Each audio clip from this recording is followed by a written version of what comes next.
20th century की बात है। देश को आज़ाद हुए कुछ ही साल हुए थे। एक शहर में एक पिता लक्ष्य और उसका बेटा ईशान साथ रहा करते थे। पिता सर्कस में जोकर का काम किया करता था। लोग उसकी मजाकिया शरारतें और बेवकूफ़ियाँ देखकर तालियां बजाते थे। वो दिन रात मेहनत करता, शहर शहर घूमकर लोगों के सामने कलाबाजियाँ खाकर अपना मजाक उड़वाकर पैसे इकट्ठे करता ताकि वो ईशान को एक अच्छी परवरिश दे सके। मगर ईशान को पिता के जोकर की तरह काम करना बिल्कुल पसंद नहीं था। उसे लगता था कि उसके पिता की कोई इज्जत नहीं है और इसीलिए वो अपने पिता से हमेशा शर्मिंदा रहता था। आखिर एक कलाबाजियाँ खाने वाले जोकर की क्या इज्जत है। उसके दोस्त भी उसका हमेशा मजाक उड़ाते थे, उसे जोकर का बेटा कहकर चिढ़ाते थे। इसीलिए वो अपने पिता से हमेशा चिड़ा और दूर दूर रहता था। लक्ष्य उसके नाराज़गी को उसका बचपना समझ के हंस देता था। जब ईशान बड़ा हुआ और उसकी पढ़ाई ख़त्म हुई तो उसी शहर में उसकी एक बहुत अच्छी जगह नौकरी लगी। उनके खुशी के दिन अब ज़्यादा दूर नहीं थे। बेटे की कामयाबी की खुशी में लक्ष्य ने घर पे एक दावत रखी और शहर में अपने तमाम दोस्तों और जान पहचान वालों को अपने परिवार के साथ बुलाया। उन्हीं के एक पड़ोसी के घर में उनका कोई पुराना दोस्त आया हुआ था, किसी दूर के गांव से। मगर जब वो आदमी उस दावत पर आया तो लक्ष्य को देख के चौंक गया। उसे देखते ही वो गुस्से से चिल्लाया, विक्रम, अरे धोखेबाज, तो तू यहाँ आकर छुपा है। दावत में मौजूद बाकी लोगों ने फिर उस आदमी से इस बदतमीजी की वजह पूछी।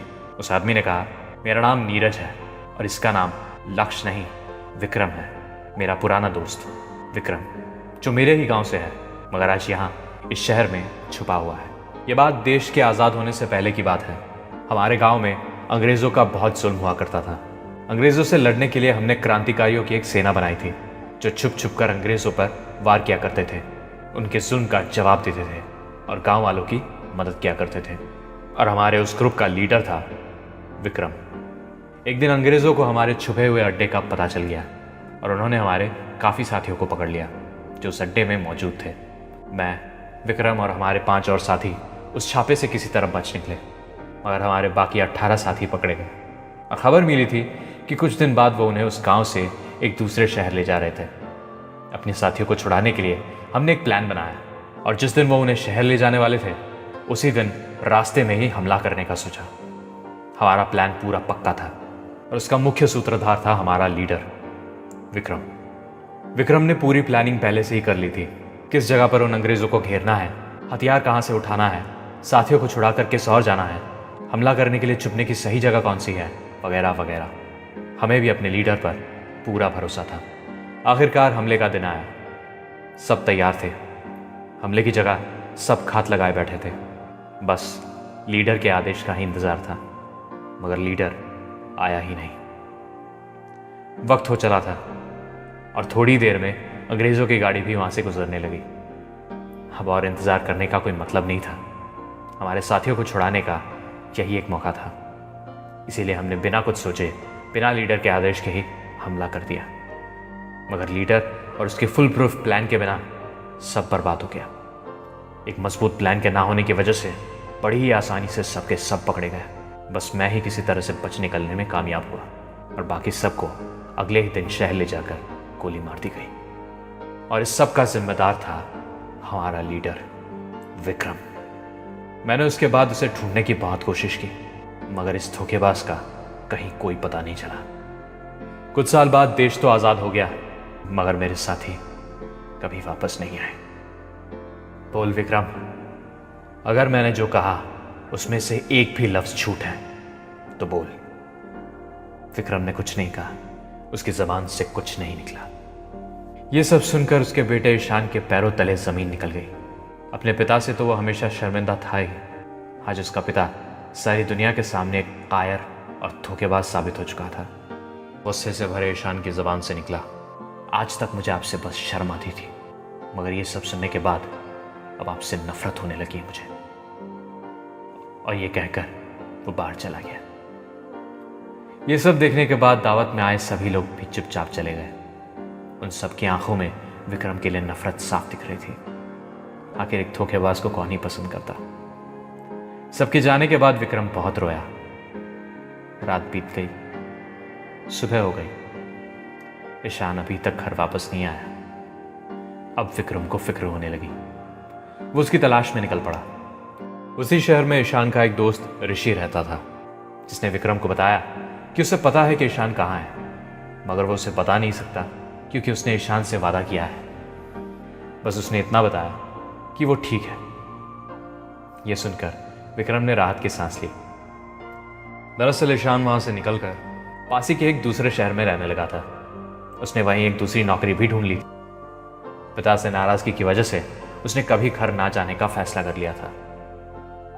ये सब सुनकर विक्रम अपने बदकिस्मती पर हंस पड़ा और ऋषि से कहा कि वो ईशान की बीच बीच में खबर लेता रहे और अगर उसे कभी भी कोई भी तकलीफ हो तो वो तुरंत आकर विक्रम को बताए। और ये कहकर विक्रम घर लौट गया। उसके बाद से ऋषि जब भी ईशान से मिलने जाता था तो वापस आकर वो विक्रम को ईशान की खबर जरूर सुनाता था। विक्रम खुश था ये जानकर कि उसके बेटे को कोई परेशानी नहीं है, वो खुशी से अपनी जिंदगी जी रहा है। इसीलिए विक्रम ने भी उससे कभी मिलने की कोशिश नहीं की क्योंकि वो उसकी खुशियों भरी जिंदगी में दोबारा जाकर उसे दुखी नहीं करना चाहता था। वक्त बीतता गया। ऐसे ही 1 साल बीत गया। विक्रम उस शहर में बिल्कुल अकेला हो चुका था। उसके सभी जान पहचान के लोग तो उसे डरपोक और धोखेबाज समझकर उससे मुंह मोड़ चुके थे, मगर अपनी जिंदगी के इकलौते सहारे उसके बेटे के बिना वो और भी ज्यादा अकेला पड़ चुका था। धीरे धीरे अपने बेटे की दूरी और अकेलेपन के गम में उसकी तबीयत बिगड़ने लगी। मगर अकेला वो करता भी क्या, डॉक्टर के पास जाकर चेकअप कराने का भी उसका मन नहीं किया। शायद उसके जीने की इच्छा ही खत्म हो चुकी थी। एक धोखेबाज के घर की तरफ कोई मुंह उठाकर देखता भी नहीं था, इसीलिए किसी और को उसकी तबीयत की खबर ही नहीं थी। अचानक एक दिन उसकी तबीयत बहुत ज़्यादा खराब हुई और इसी के चलते विक्रम के अकेलेपन और बीमारी से घिरे शरीर ने आखिरी सांस ली। हर बार की तरह इस बार भी जब ऋषि ईशान के पास से होकर लौटा तो उसकी खबर देने विक्रम से मिलने जरूर गया, मगर जब वो वहां पहुंचा तो उसे मालूम पड़ा कि विक्रम तो अब इस दुनिया में ही नहीं है। उसने ये खबर तुरंत ईशान को दी। ईशान ये खबर पाते ही फौरन घर वापस आया, चाहे वो उससे कितना ही नफरत क्यों ना करता हो, था तो वो उसका पिता ही। वहां पहुंचकर जब उसने अपने पिता के शव को देखा तो उसकी आंखों से आंसू रुक ही नहीं रहे थे। मगर फिर अचानक उसकी नज़र पास ही में पड़े हुए एक पेन पे पड़ी। शायद उसके पिता ने दम तोड़ने से पहले कुछ लिखने की कोशिश की थी। तब जाकर उसकी नज़र टेबल पर पड़े कागज़ के टुकड़े पर गई। ईशान ने उसे खोलकर पढ़ना शुरू किया। उसमें लिखा था, बेटे, जब तक तुम ये पढ़ोगे तब तक शायद मैं इस दुनिया में ना रहूं। मुझे अफसोस है कि तुम्हें अपने पिता की वजह से इतनी ज़्यादा शर्मिंदगी हुई, मगर मैं मजबूर था। सोचा था जब तुम वापस आओगे तब तसल्ली से तुम्हें सब कुछ बताऊंगा, मगर अब लगता है कि इसका मौका ही नहीं मिलेगा। मैंने किसी को धोखा नहीं दिया। मैं अपने साथियों से मिलने और हमारे मकसद को पूरा करने के इरादे से घर से निकला ज़रूर था, मगर रास्ते में एक दुर्घटना हुई। तेज़ बारिश हो रही थी और उस बारिश की वजह से एक बग्गी उलट गई थी। मैंने जब उस बग्गी में देखा तो उसमें सवार तमाम लोग दुर्घटना से मारे जा चुके थे। बस एक छोटा सा बच्चा था जिसकी सांसें चल रही थी। उसके रोने की आवाज़ सुनकर मैं रुक गया। तेज़ बारिश से चारों ओर पानी भर चुका था। बच्चे को छूकर देखा तो उसका बदन बुखार से तप रहा था, मगर मेरे पास वक्त नहीं था। मेरे साथी मेरा इंतज़ार कर रहे थे, इसलिए मैं उस बच्चे को वहाँ रखकर अपने रास्ते निकल पड़ा। लेकिन मैं आगे बढ़ नहीं पाया। उस बेचारे नन्ही सी जान को वहाँ मरने के लिए कैसे छोड़ देता। दूर दूर तक और कोई नहीं था जिससे मैं मदद मांगता, इसीलिए मैं खुद ही उसे फौरन डॉक्टर के पास लेकर गया। बच्चे को डॉक्टर के हवाले करके मैं वापस भागा, मगर देर हो चुकी थी। जब तक मैं वहाँ पहुँचा, अंग्रेज़ मेरे साथियों को पकड़कर ले जा चुके थे। सब खत्म हो चुका था। कुछ ना कर पाने के गम में डूबा हुआ मैं डॉक्टर के पास वापस गया। रात भर वहीं रुका रहा। कब वहाँ मेरी आंख लग गई पता ही नहीं चला। सुबह डॉक्टर ने मुझे उठाया और कहा कि अंग्रेज़ मुझे हर जगह तलाश कर रहे हैं। शायद मेरे ही किसी साथी ने मुझे धोखेबाज समझकर अंग्रेज़ों को मेरा नाम बता दिया था कि एक बागी और भी है जो आज़ाद घूम रहा है। अब मेरा वहाँ रुकना खतरे से खाली नहीं था। अंग्रेज़ मेरे पीछे पड़े थे और उस बच्चे का भी उस दुनिया में कोई नहीं था। खुशकिस्मती थी कि अब तक उस बच्चे का बुखार उतर चुका था। मैं फ़ौरन उस बच्चे को लेकर गांव से भाग निकला और बहुत दूर एक दूसरे शहर में जाकर रहने लगा, जहां मुझे कोई दूसरा पहचानता नहीं था। मुझे लगता है अब तक तुम समझ चुके होगे कि वो बच्चा कौन था। बेटा, तुम्हें पता है मैं उन क्रांतिकारियों का लीडर कैसे बना? क्योंकि उस गाँव में मुझसे बेहतर लड़ाकू और हथियार चलाने वाला कोई दूसरा था ही नहीं। मगर फिर भी जब मैं गांव छोड़कर अपनी जान बचाकर भाग निकला और इस शहर में आकर रहने लगा तो मैंने एक जोकर का काम करना शुरू किया। ताकि किसी को मेरे ऊपर शक ना हो।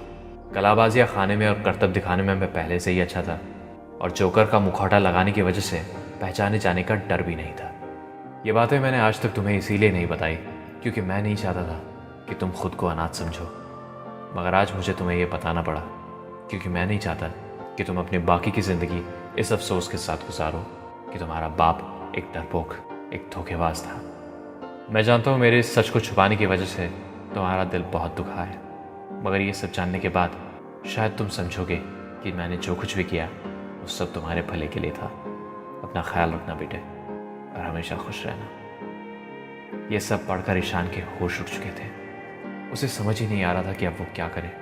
उसने कभी अपने पिता से कुछ पूछने की या उसे समझने की कोशिश ही नहीं की। अपनी बेवकूफ़ी और गुस्से की वजह से उसने आज अपने पिता को खो दिया। अपनी गलतियों को जानकर वो बुरी तरह रोया, मगर अब क्या फ़ायदा। एक बच्चा जिसकी किस्मत में अनाथ होना लिखा था, अपनी ही बेवकूफ़ी की वजह से वो आज फिर से अनाथ हो चुका था। वो प्यार की ज्योति जो हमेशा उसके लिए जलती रहती थी, आज उसने उसे अपने ही हाथों से बुझा दिया था। अब अफसोस के अलावा उसके पास और कुछ नहीं था।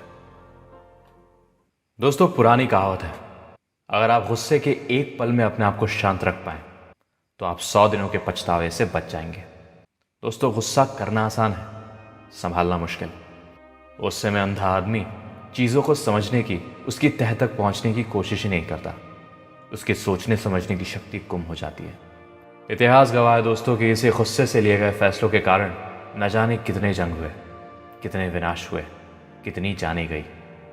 वक्त पे वक्त गुस्सा करने से हेल्थ तो खराब होती ही है, नो डाउट इन दैट। ज़्यादा गुस्सा करने वालों में स्ट्रेस लेवल्स की इंक्रीज देखी गई है, जो उनके कार्डियोवैस्कुलर सिस्टम पे नेगेटिव इफेक्ट डालता है। ज़्यादा गुस्सा इम्यून सिस्टम को कमज़ोर कर देता है। Journal of national medical association के हिसाब से जो लोग बात बात पे गुस्सा करते हैं उनके हार्ट अटैक के चांसेस 9% से बढ़ जाते हैं। मगर गुस्सा करने के क्या बस इतने ही नुकसान हैं? नहीं दोस्तों, गुस्सा करने से माहौल भी खराब होता है। आसपास के लोगों की मनोस्थिति अफेक्ट होती है।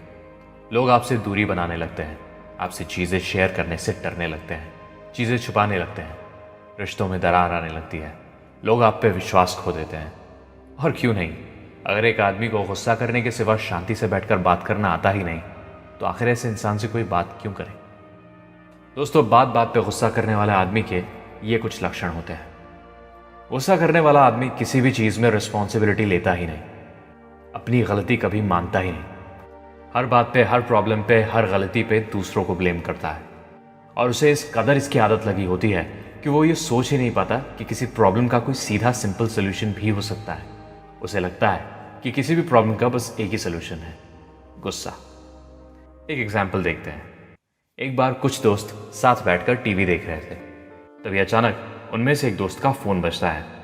वो एक इंपॉर्टेंट कॉल होता है उसके ऑफिस से, इसीलिए वो बाकियों को बोलता है कि साउंड कम करो, मगर बाकी सब टीवी में चल रही मूवी में इतने ज़्यादा मगन है कि वो ध्यान ही नहीं दे पाए कि उसने क्या कहा। वो 1-2 बार और बोला, फिर भी कोई रिस्पॉन्स नहीं आया, तो वो गुस्से से चिल्ला दिया, अबे सुनाई नहीं देता क्या तुमको? बार बार कह रहा हूँ वॉल्यूम कम करने को, बहरे हो क्या? अब इस चिल्लाने की वजह से उन लोगों ने वॉल्यूम तो कम कर दिया, मगर उन सब का मूड खराब हो गया। सब मूवी को बंद करके उठकर अपने अपने घर चले गए। तो अब बताइए दोस्तों, इस सिचुएशन में गलती किसकी थी? क्या आपको भी लगता है कि यहाँ गुस्सा करने के अलावा कोई दूसरा ऑप्शन नहीं था? एक सिंपल सा सीधा ऑप्शन था कि वो आदमी उठकर किसी दूसरे रूम में चला जाए और फ़ोन अटेंड करे, मगर क्योंकि वो अपने गुस्से की आदत से इतना ज़्यादा एडिक्टेड था, उसे कोई दूसरा ऑप्शन दिखा ही नहीं। दूसरों को ब्लेम करने की उसकी आदत की वजह से उसे लगा कि जो फ़ोन को अटेंड करने में उसे डिस्टर्बेंस हो रही है वो दूसरों की वजह से हो रही है। उसके दिमाग में टीवी का वॉल्यूम कम करने के अलावा कोई दूसरा सोल्यूशन सूझा ही नहीं, क्योंकि गुस्से की आदत की वजह से लोगों की सोचने समझने की शक्ति ही कम हो जाती है। गुस्सा करने वाले लोग बात बात पे चीखने, चिल्लाने और आंख दिखाने लगते हैं। किसी भी बात पर शांति से बैठकर बात करना उन्हें आता ही नहीं। कहीं आप भी उन्हीं में से एक तो नहीं? खुद सोच के देखिए। दोस्तों, गुस्सा सभी को आता है, मगर उसकी एक हद होती है, उसके कुछ वैलिड रीजंस होते हैं, और लोगों के गुस्सा करने के कुछ सबसे कॉमन रीजंस हैं ये। जब कोई भी चीज़ किसी के हिसाब से नहीं होती तब गुस्सा आता है। जब किसी और का ओपिनियन खुद के ओपिनियन से अलग होता है गुस्सा आता है जब हम सामने वाले से कुछ एक्सपेक्ट कर लेते हैं और वो ठीक उसका कुछ उल्टा करता है, तब गुस्सा आता है। जब हम अपने बारे में कोई अलग ही रिजिड सी इमेज बना लेते हैं और ये सोचते हैं कि हम हमेशा सही हैं, और अगर कोई हमें गलत दिखाने की कोशिश करता है, गुस्सा आता है। जब कोई बार बार आपको नीचा दिखाने की कोशिश करता है, आपका मजाक उड़ाता है, गुस्सा आता है। जब कोई आपसे आपकी कोई कीमती चीज़ ले लेता है, छीन लेता है या आपका कोई नुकसान कर देता है, गुस्सा आता है। जब कोई आपसे किया हुआ अपना वादा तोड़ देता है, गुस्सा आता है। जब आपने किसी के लिए बहुत कुछ किया होता है मगर फिर भी वो आपकी इज्जत नहीं करता, गुस्सा आता है। अब दोस्तों, इन दिए गए रीजंस में से अगर शुरुआत के 4 रीजंस में से एक भी आपके गुस्से की वजह है, तो आपको अपने गुस्से को कंट्रोल करने की बहुत ज़्यादा ज़रूरत है। अब सवाल ये आता है कि गुस्से को कंट्रोल कैसे करें। दोस्तों, अकबर बीरबल का एक किस्सा है। एक बार बादशाह अकबर के दरबार में एक महिला अपनी परेशानी लेकर आई और उसने कहा कि जहाँपनाह, मेरे पति बहुत ज़्यादा गुस्सा करते हैं, ज़रा ज़रा सी बात पे लड़ाइयाँ करते हैं। इस पे बीरबल ने उन्हें एक दवाई दी और कहा कि ये बहुत अनमोल दवाई है, जब भी तुम्हारे पति को गुस्सा आए तो इसे पिलाना और 1 से 10 तक गिनने को बोलना। दवाई लेके वो महिला खुशी खुशी चली गई। कुछ दिन बाद वही महिला दरबार में वापस आई और इस बार भी वो परेशान लग रही थी। बीरबल ने कारण पूछा तो उसने कहा कि जनाब, उस दवाई ने काफ़ी अच्छा काम किया, मगर अब वो दवाई ख़त्म हो गई है, इसलिए मुझे और चाहिए। इस पे बीरबल ने ज़ोर ज़ोर से हंसते हुए कहा कि अरे, वो कोई दवाई नहीं थी, वो तो केवल पानी था। जी हाँ दोस्तों, साइंस भी इस बात को मानता है कि जब आपका दिमाग किसी और चीज़ को सोच रहा हो तो वो गुस्सा नहीं कर सकता, इसीलिए 1 से 10 की गिनती काम आती है। और जब मुंह के अंदर पानी भरा हो तो इंसान कुछ बोल नहीं सकता, इसी से गुस्सा शांत हो जाता है। दूसरा तरीका है ज़ोर ज़ोर से हंसना। जब भी गुस्सा आए तो ज़ोर ज़ोर से हंसने से गुस्सा दूर भाग जाता है। तीसरा तरीका, अगर आपको रोज़ गुस्सा आता है तो लिखना शुरू कीजिए। रोज़ रात को सोने से पहले लिखिए कि आपको आज दिन में कितनी बातों पे गुस्सा आया, और फिर हर पॉइंट के साथ में ये लिखिए क्या उस वक्त गुस्सा करना ज़रूरी था, क्या उस प्रॉब्लम को ठंडे दिमाग के साथ सॉल्व किया जा सकता था, अगर हाँ तो फिर क्यों किया आपने गुस्सा। चौथा स्टेप, मेडिटेशन। रोज़ाना माइंडफुल मेडिटेशन से दिमाग शांत रहता है और गुस्से की संभावना बहुत कम हो जाती है। पांचवा step, anger is not a solution, mindful talking is.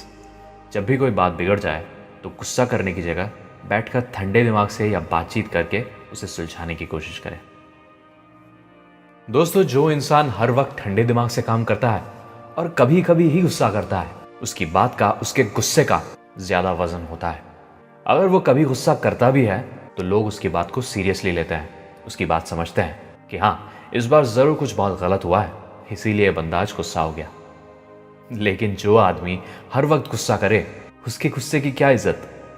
अगर वो अपने गुस्से से कुछ समझाना चाहे भी तो लोग तो यही कहेंगे ना कि हट यार, इसको तो बिना वजह हर बात पे गुस्सा करने की बीमारी है, इस बार भी किसी छोटी सी बात पे चिढ़ गया होगा। एक इल टेम्पर्ड आदमी अपनी इज्जत खुद ही कम कर देता है, अपने गुस्से से बस अपनी वीक मेंटालिटी का सबूत देता है। बार बार गुस्सा बस यही दिखाता है कि आपको कोई भी सिचुएशन ठंडे दिमाग से हैंडल करना आता ही नहीं, आप में किसी प्रॉब्लम को सॉल्व करने का पेशेंस ही नहीं है। प्रॉब्लम चाहे कितनी भी छोटी हो, आप अपना आपा खो देते हैं। मतलब सोचिए कि आपका माइंडसेट कितना ज़्यादा कमज़ोर है। दोस्तों, गुस्सा एक इमोशन है जो ये बताता है कि बस अब इससे ज़्यादा मैं और नहीं सह सकता, ये मेरे सहन शक्ति की हद है। इस इमोशन का सही तरीके से इस्तेमाल करने से ये बहुत ज़्यादा फ़ायदा देती है। अगर कोई इंसान आपके बार बार समझाने के बाद भी आपका नुकसान करता जा रहा है तो ऐसे में गुस्सा दिखाने से आपका फ़ायदा हो सकता है। मगर जो इंसान बात बात पे गुस्सा करता है, वो दुनिया को बस यही दिखाता है कि उसकी सहन शक्ति की सीमा कितनी ज़्यादा कम है। गुस्सा कभी कुछ सुधारता नहीं, कुछ बनाता नहीं, सब तबाह और बर्बाद कर देता है।